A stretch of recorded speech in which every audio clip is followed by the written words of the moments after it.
Hello, everybody, and welcome to this 25th edition of the Fantasia International Film Festival and to this live Q&A session for We Are Going to the World's Fair. We're very, very happy today to have with us the film's director, Jane Schoenbrun. And before we get to that, just wanted to maybe, explain how it's going to work, much like a live Q&A. I'll be asking a couple questions. Just get the conversation going. I can see there's quite a few of you that are here watching us, so thank you so much for joining in. And then I will open it up to questions from the audience, which you can leave in the Q&A chat, perhaps as we talk, if something comes up, and I'll be picking up questions from that to be answered a bit later. So thank you all for coming. Jane, thank you so much for joining us, and thank you so much for a beautiful film. A very haunting and poignant film. I'm just going to adjust my mic a little bit. So to start, I wanted to ask you, about this film, which on the surface appears to me as, the coming of age tale of an extremely online and extremely isolated, teen, which in turn kind of points to a kind of specific kind of American suburban upbringing, with the attic room and the absent parents and the sort of unkept sort of yard and that kind of wide open space. Is this film based at all on your upbringing in this way, or is it simply a reflection maybe of growing up on the web at any time? It's definitely a reflection. Well, first of all, thank you for having me and for having the film, and we're so excited to be here, albeit virtually. But it's definitely a film that I don't. My heart doesn't break when I know that people are watching it online, because obviously it's sort of like a together alone film. So all watching it virtually, and us coming together here on Zoom to talk about it isn't so bad. So thank you for having me. In terms of like the film and autobiography, I mean, it's certainly a deeply personal film. And it's certainly a film it very much inspired by my past and present and recent past and distant past on the internet. I think the film and the film's aesthetics and the sort of like internet that the film is showing you has as much to do with like the internet of AOL 56K dial-up that I was on, like horror message boards in 2001 as it does to do with like the endless scroll of YouTube and Twitter and all of that now. It's sort of, the film is not necessarily trying to be linear in exactly what, internet it's showing you. It's more of like an emotional reflection on like the memory that I have of sort of like growing up, and still to this day, obviously being sort of so much of my life being mediated through this strange glowing box that I'm staring into right now. And as for the character of Casey, there are certainly parts of myself when I was young in that character, and certainly I think the core of the film, this idea of sort of like trying to express something inside yourself that you can't quite figure out through fiction and through, communication through this sort of unreal space of the internet, and just doing that in sort of this like edgelordy, angry, confused way. Like all of that is stuff that's quite personal. As for the character itself, no, I did not grow up in that sort of attic or that sort of yard or even that sort of town, although like you watch the opening credits of the film and there's this like strip mall of chain stores, and one of the sort of I think ideas of the movie emotionally is that could really be anywhere, and this sort of emptiness of so much of those like middle American sprawls of, there's another fucking Best Buy, there's another Walmart.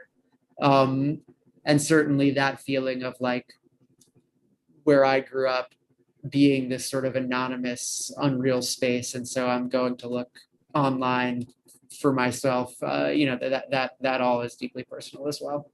Mm-hmm.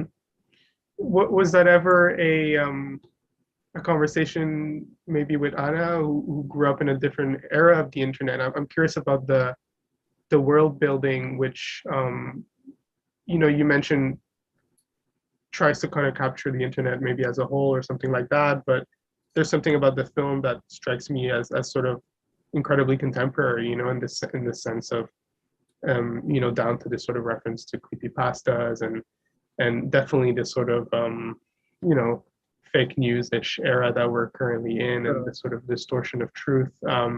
How did that world building come about? And Well, it is definitely a film all about sort of this moment that we're all living through, and the ways in which like reality more and more sort of being dictated and mediated by the screen.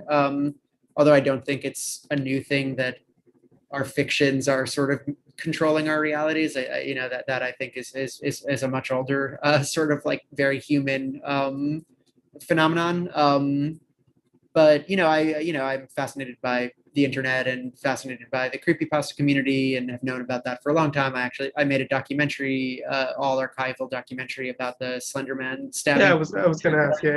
Yeah, and that actually started as like a mood reel almost for an early version of this narrative film. Like I was really wanting to sort of find a way to make something artful and cinematic via like actual amateur sort of outsider artist internet aesthetics. And I was so fascinated by this sort of what I saw as a very complicated and honestly beautiful sort of thing that had happened online. This sort of democratized version of storytelling, but then all of the complexities where this the rules of creepypasta being that like everyone adds to the story, the ways in which power and strange dynamics between like intersocial dynamics between people start to crop up in those communities. I've been fascinated by that for the better part of a decade now, and this film is sort of riffing on all of those things. In terms of the collaboration with Anna, I mean, first of all, y'all just watch the film, so I don't need to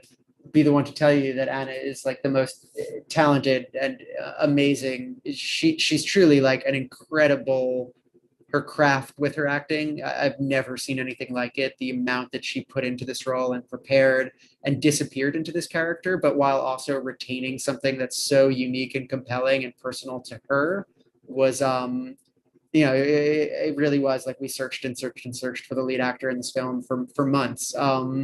And when we finally found Anna, it really did just feel like this once in a lifetime. Like, how did we find you? You're not only perfect for Casey, but you are what I'd always hoped of, like, you're better than I could have imagined this character being. And now we can sort of like find the human being inside this thing that I had put on a page. But Anna herself doesn't really use the internet. She's like not on social media. She doesn't really have much interest in it. She's sort of like an old soul in that way. And it was funny, she really like her frame of reference for this stuff was very minimal. But she was so game to learn, and she was so interested because she also doesn't like horror movies naturally. And she was so fascinated by the creepypasta community, but also by just this idea of this character of like, why would somebody go looking for this? And the idea of like the pleasure and sort of like love and beauty and understanding that the character maybe sees in really horrific, scary things. For her to tap into that and figure that out and figure out like what draws people to the internet, that was like the heart of everything for her. That like once she found that, she found the character. Yeah, she really does. Yeah, she really does bring that sort of the fascination and the, I'm amazed that in a way, from a performance level, it's a performance, almost exclusively in close up, or most of it anyway. And so the sort of emotion you have to convey is truly spectacular, and she really brings it. And I wish she was here. I know. Speaking of Anna and speaking of Casey, one of the striking aspects of the film, and I think one of the reasons the film has been resonated so strongly since its premiere at Sundance is, she spends most of the film in this sort of state of dissociation, in this sort of dissociative state. And World's Fair resonates as a trans narrative in this really interesting way. And I'm very interested to hear you talk about disconnection between, online communities, online culture, and dysphoria, right? Which I think is a feeling that permeates the entire film, and that while that connection might be obvious on the surface, I've never seen it quite articulated in this way, and almost as this sort of one-to-one connection, emotional connection with the audience, which I find is like incredibly poignant. Um, and I think a lot of us experience these kinds of feelings of isolation in all kinds of ways. But I would love to, hear you talk about how that came about, and the connection between horror imagery as well, and that feeling, how that is articulated for you. Yeah, and it is important to me that the film be sort of explicitly thought of as a trans film. Like, obviously I'm a trans filmmaker, and not only that, but this sort of like long journey to making this film was quite mirrored by my own long journey to, kind of like undoing a lot of repression and realizing I was trans and starting to actually actively transition, both, like in my social life and also physically.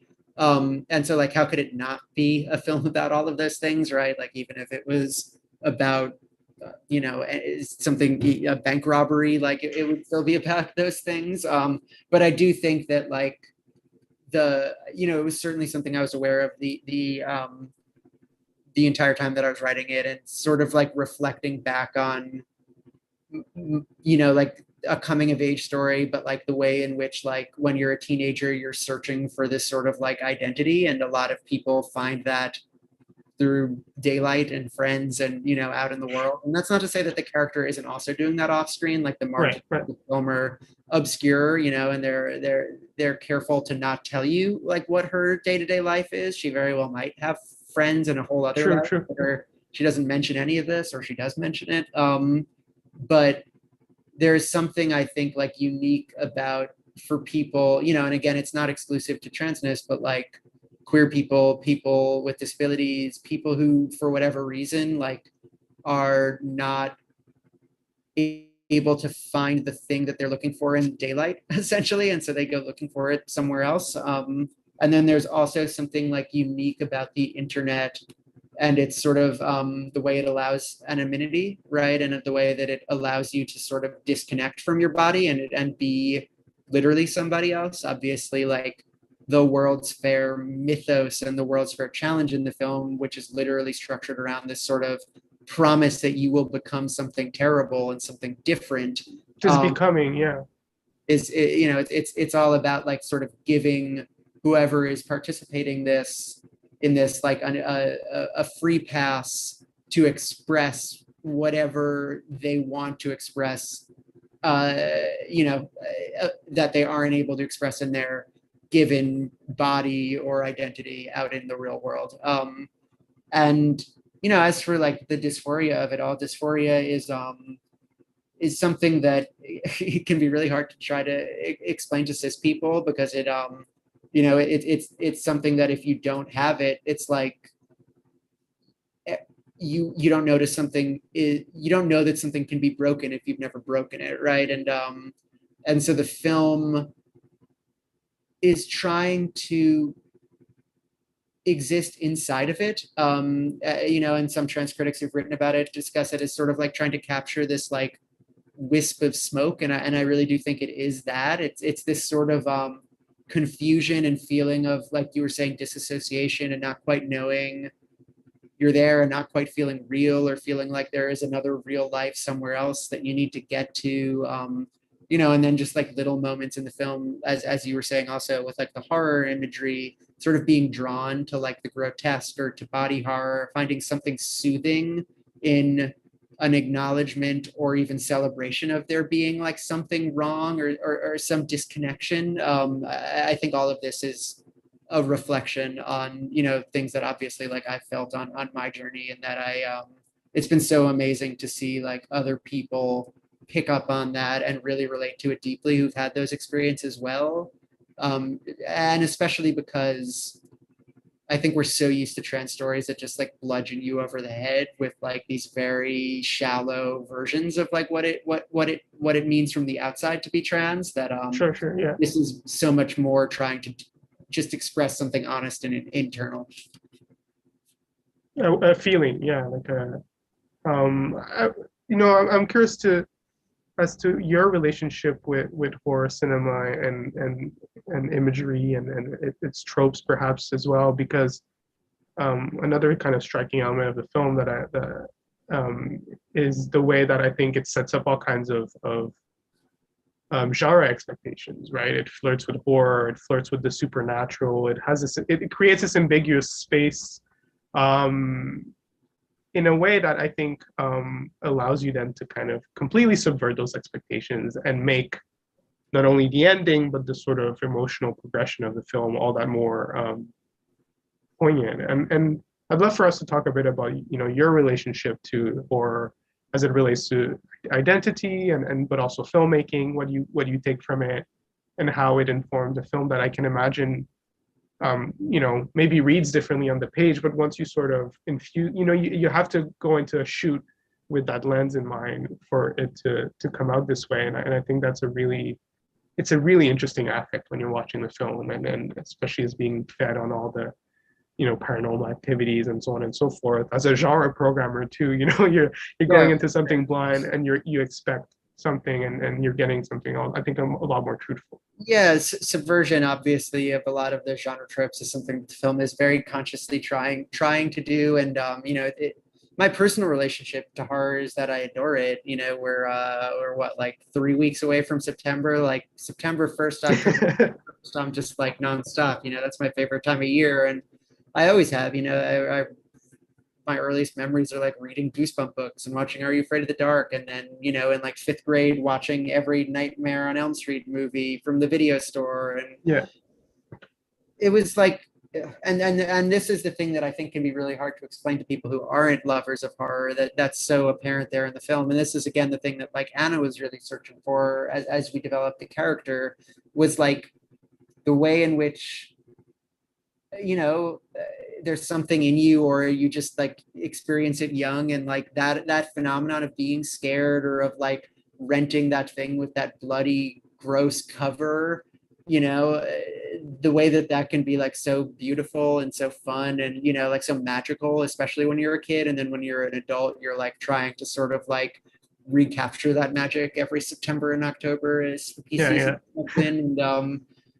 And and again, I do think that there is like a trans application here, and a lot of like one, for instance, person who appears in the film is a vlogger named NYX Fears, who's a prominent YouTube horror vlogger who's also trans, and she has this video that I just adore, and that like articulates the themes of the film better than I could, called "Every Day is Halloween," after the Ministry song, and it's just all about how like when you're growing up and every day is the day where everyone dresses up the way you're supposed to, and you have to also. And then there's another day where all of a sudden like things get gnarly and strange and freer.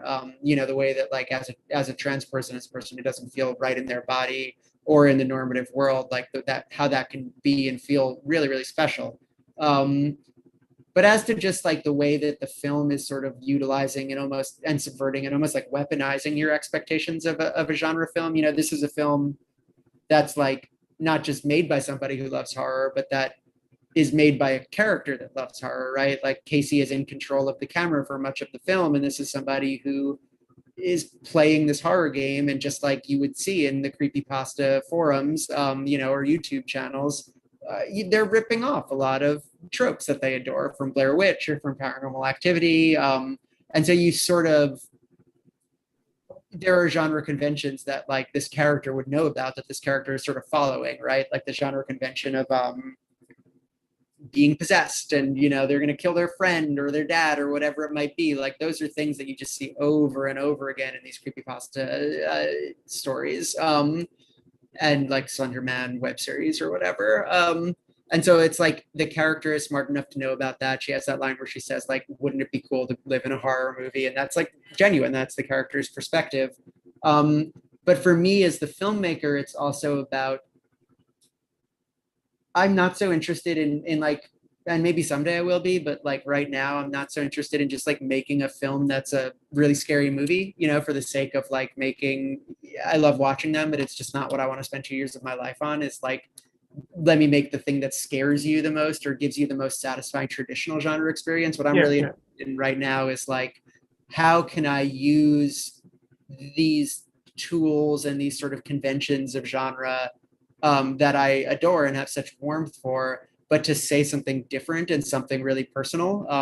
You know, and so the moment at the end of the movie where the rug is sort of pulled out from under us, and we see like her heartbreak at being called out on the fact that what she's playing is a game, and we see this like sort of betrayal happen where she felt like she had this ally to allow her to sort of like be in this horror world, and now that's getting taken away from her, and all of a sudden we're like feeling, we're questioning a lot of things, but we're also just like feeling our hearts break, hopefully for her a little bit in that moment. To me, that's like, it's not a horror film, but it can only, I can only express this through the sort of like conventions of your expectations as a viewer for what this is. Yeah, and I love how, you know, with the sort of shift in perspective, Michael's character, it also has this feeling, at least for me, of the sort of the loneliness spreading in this way. Again, in this sort of, to borrow sort of horror language, right? This is almost as this kind of curse, you know, traveling through the land or something like that. And it makes for a really, really poignant movie. Thank you. Well, I'll open it up to questions from the audience. Thank you for these answers. Thank Really you. great. Yeah. Let me get my mouse back. Antoine Vachon, and please feel free to add questions as we answer them. Don't be shy. And if you're shy, this is a great forum because it's somewhat anonymous. Text. Antoine Vachon asks, the music to me was very reminiscent of stuff like Daughter's Life is Strange soundtrack and other coming of age movies and games. Can you talk a bit about the musical direction here and how you reconcile the dream melancholic side of the soundscape to a more horror oriented side of the movie? Yeah, so the music in the film is done by an artist who I'm a huge fan of called Alex G, who I listened to a lot actually while I was writing the film and conceiving of the film. And his music to me just like captured a mood that I really wanted to capture in my film, and that his music is like thought of as lo-fi, or even what some people would maybe pejoratively call like bedroom pop music, you know, this sort of idea of like somebody sitting on their bedroom floor with a guitar. But his music is also like, he is a virtuoso. He's so incredibly talented, and just because the music is recorded in like a lo-fi way doesn't mean that it's not like the most intricate and like labored over work. And I really wanted my film to feel the same way, right? I really wanted my film to not feel like, oh, this somebody just took a camcorder and went and filmed a bunch of random shit and called it a movie, right? It's the reason it, you know, obviously like it was made at a low budget, but like I wanted it to feel as deeply personal and like sort of intimate as like a bedroom pop album or a lo-fi album. And so having Alex, whose music is also just like unspeakably beautiful, as a collaborator here, it happened late. Like he came on board in post-production, and it was just like my dream, in that the movie still needed this one sort of like spice to get added to the overall flavor to make it feel exactly what it felt like in my brain and heart when we were making it. And like Alex's music, yeah, as the question sort of smartly recognizes, is pushing against so much of the horror elements in the film. It was so crucial to me. We open on this long shot, obviously, and there's, you know, like it's both obeying and also not obeying horror conventions. It's very ambivalent on purpose about like what kind of movie you're watching. It feels both like the scary opening of like Candyman, but also really slow and anticlimactic. And then Alex's music comes in and sort of tells you like, no, this film is like a beating heart. This is like an emotional work. The goal here isn't just to scare me. And his music throughout the film, you know, we don't hear it for long stretches of time, but when it does come in, I think it's sort of recalibrating over and over again your understanding that like what you're watching is maybe like a little more interested in solitude and sadness and loneliness and melancholy and just like tenderness, gentleness than your average just purely genre film. And it was really lovely and interesting working with him because obviously like his instinct watching the movie, there are so many scenes, right? She's like walking towards this like grotesque face on a screen, and his instinct was to, you know, like write a song that sounded scary, and that was the first pass. And it was so great with him like finding the sound of the movie and realizing, both of us sort of realizing that what needed to be there was something to like push against the expectation that you have as the viewer. That was like a very key part of the post process. Thank you. I think it's interesting too, like it kind of contributes to me, at least, for this like feel of Americana that the film has, you know, Yeah. this kind of you know, I don't want to say Midwestern emo, but almost like this Yeah, kind totally. of feeling. Yeah. Yeah. Alton replies, I think it worked really well, by the way. It's a beautiful soundtrack, and says congratulations on the wonderful movie. Oh, and he Thanks, replied, sorry. Do we have other questions? This is our only question so far. Please don't be shy. Don't be shy, y'all. There's a lot of you. There must be something, someone.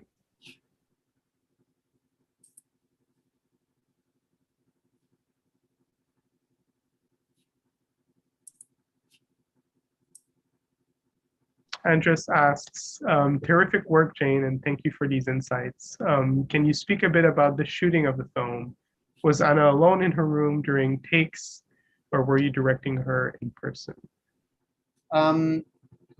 No, for the most part, with maybe like one or two exceptions, we were, you know, there was like a full-on crew hiding in the corner of most of those bedroom scenes, and it's fun to watch it and sort of remember where I was just off camera, perched by a monitor. Anna and I rehearsed extensively. Like the amount of work that we did ahead of the shoot was like it was essential to the success of the film, and she came to set so ready with every like not only line but also like nonverbal tick, like choreographed.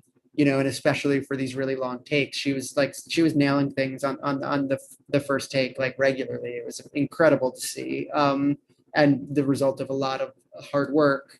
What that allowed us to do, though, and you know, this was my deepest hope with the film, was like you can only successfully create lightning in a bottle, or capture lightning in a bottle, or you know, and create something alive and present in the moment. I think when you and your collaborators know the plan like the back of your hand. So there actually was a lot of improv, some of which made it into the film. Most notably, that scene where she reads a tarot card. Does a tarot card reading for the other character in the film. Anna was doing tarot card readings for all of us on set. She's an amazing tarot card reader, and the next day we had a little free time in the schedule, and I asked her if she wanted to do a tarot card reading for Michael's character JLB, and the only note I gave her was make it really mean no matter what cards come up. And that 4-minute monologue, which I just think is like masterful, is really just like all her. And I think evidence not only of how incredible an actor and how much command she has, but also like how well she understood the character and the dynamics and what she would say, not only to like needle and hurt him, but to gain some power and autonomy for herself. That I remember just standing behind the camera in that moment, just completely blown away. I think the only time where I wasn't like right in the corner while she was acting was there's that one shot where she's walking with the camera pointed down up at herself and talking to herself, where she says that her dad keeps a gun in the attic, and that we like sent her down the block, you know, with the camera, and then she came back and we looked at it and made sure it looked okay. But everything else was, you know, us right there. On a technical level, did you do kind of these did you shoot like in computer, if that makes sense, you know what I mean, or maybe for some like verisimilitude as for Anna or something like that, or was it all? Everything in the film that's what we called like a first person camera, right? Like meaning like the character of Casey is recording themselves, like found footage or whatever you want to call it. We recorded on the real equipment that you see in the film. So like a lot of the shots of her in her bedroom recording herself are recorded on photo booth on the Mac, which I think is like an incredibly beautiful apparatus in the same way that like old VHS looks like really shitty in a beautiful way. Like the grain of photo booth for this specific film and like this aesthetic, I think is just like, I'm so proud of it. It's so beautiful. Especially like I remember, there's that beautiful sort of like dream sequence moment at the end of the film where the colors are flashing on her face and she's staring right at us, and it's like a very lo-fi slow motion thing. It's the last time we see Anna in the film. That was just like, we were looking at how beautiful it looked. We were like, like, oh my God, we have to record this. The way that these colors are dancing with such grain across her face via photo booth is so beautiful. That was a big goal of mine, was to sort of like create cinema out of the amateur aesthetics that you often see on YouTube. Thank you. John Cutter says, this reminds me of Dennis Hopper's Out of the Blue, which had a physical quest of existential truth going on. This great film offers a virtual quest reminiscent of today's realities of everyday life. Any thought on this real versus virtual direction of our lives? Right on. I've said this, I believe, in a Q&A or two. That was the only film actually that I showed Anna in prep for the role. So good catch, I suppose. Linda Manns, and I actually just watched that film in a new restoration on the big screen at the Oak Cliff Film Festival, and it was really lovely to be reminded of it. And just looked beautiful, big. Linda Manns is one of my favorite actors of all times.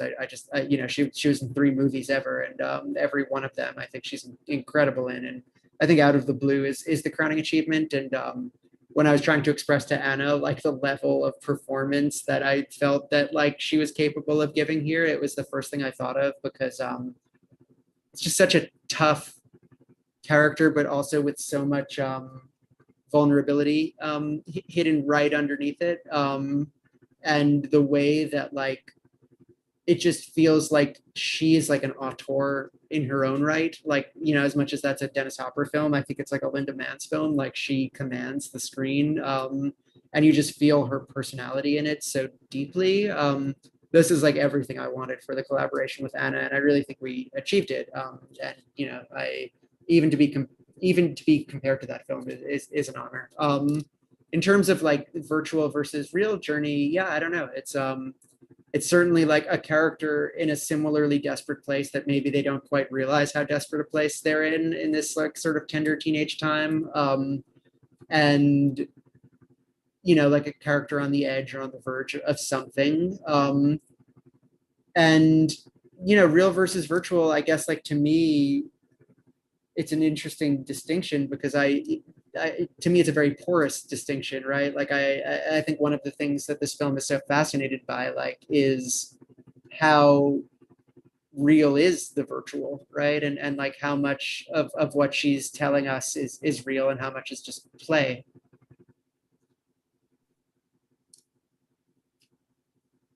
Eli asks, can you talk more about her relationship to the older man, to Michael's character? It's inspired by a relationship that I had with a older gay man when I was 13, who I met through a Scream fan fiction message board in like 2001, who tried to convince me at one point that he was a vampire and that vampires were real. And who always struck me as someone who obviously, like, I am regularly with a 13-year-old kid when you're 30 something without knowing that what you're doing isn't right, or isn't, like that's not the best behavior. But he seemed like he really needed someone, and he seemed like maybe it was your classic like internet stranger danger situation, and it certainly could have been. Thankfully, like I never met this person, and it never went further than like weird things on the internet. But I almost became this person's like therapist, you know, and I was 13 at the time, and he was telling me all about his suicidal ideation and about like his drug addiction. And I think he really needed someone, and like he wasn't going to get that from another adult. So he came looking for it in me. And, but I don't know, you know, it's impossible to speculate about like what people want from you, especially when those people are just specters on a screen that you knew 20 years ago. And I think so much of what the film is trying to capture is this like ephemerality of, you know, when Casey signs off at the end there, like, how do you track that person down, you know? And like this person maybe just becomes a distant memory, if they even were ever real at all. And yeah, I mean, I know that that's sort of an oblique answer. I think that the relationship between the two of them and what both of them were looking for in the other one, and what each one's true intention is, the ambiguity of it, the ambivalence of the film to sort of like not, you know, to not give you concrete answers there is very purposeful and very much the like point of the film. So if you felt sympathetic or disdainful to that man and those relationships, it's like I invite you to explore your own relationship to what the film is trying to explore. Thank you. Well, Jeremy just has a comment. Jeremy Blanchet has a comment. Beautiful movie. I was trying hard to come up with a worthy question, but I'm still thinking about the movie. Thank you for a magnificent piece of cinema. Thank you. John House asks, your film was so striking and unexpected, but nothing surprised me more than the perspective character shift near the end. Was that always your plan for the ending, or did it develop in some other way? Yeah, that was always the plan for the ending. And well, not always. Once I sort of like arrived at these characters, I spent so long trying to come up with a narrative through which I could sort of explore what I was interested in exploring, about the like sort of creepypasta community, and about my own memories of the internet and growing up, and dysphoria, and all of these things that we've been talking about. And just, you know, this is always the part of the creative process to me that feels the most important, are those the rules you set for yourself in your structure and in like the type of film you want to make, right? Like, why is this sort of movie? Why does more than one character almost never appear on screen in the film? Why this sort of shifts in perspective? Like, these were like deep things that I argued with myself about for years, until finally sort of arriving at these characters, and specifically this idea structurally that we would start in a fairly traditional cinematic form with this one person in one part of the world. We would end in a fairly traditional form, you know, in a third person camera with another person in another part of the world. And in between, we would sort of slowly drift into and disappear into the screen and the internet, and the sort of like fight for identity going on between the two of them. And so that was like the original inspiration for the perspective shift. I do think it also like there's something that I'm trying to say about Casey leaving the movie and no longer having a voice at the end of the movie that I think can only be achieved this way. And something I'm trying to say about, yeah, just the ephemerality and ambiguity of those sorts of internet relationships, to see what it, you know, just to lose access to this person and then have to sort of like ask ourselves who that was, and if that person is still okay, to have to do that just like the character is doing it, felt like a fitting end to me. Thank you so much. Do we have maybe final questions, or maybe this is it? Maybe I'll wait a couple seconds and then we can go from there. Don't be shy, people. John House as well. Thank you so much. You're welcome, John. Thank you for watching. Louise Weird, I'm sorry, says, oh, that was in the chat. Love the movie so much. What's next? Are you going to continue exploring themes about the internet? I'm working on a new film called I Saw the TV Glow. That's the name of the new movie. It's a little bit of a bigger film that hopefully we'll get to make. It's I don't want to say too much about it because it's still early days, but it's very much in line with this film emotionally and thematically, but also quite different. And as the title sort of implies, I have traded the internet for an exploration of something involving television. So still fixated on screens, but the next one is about a different sort of screen.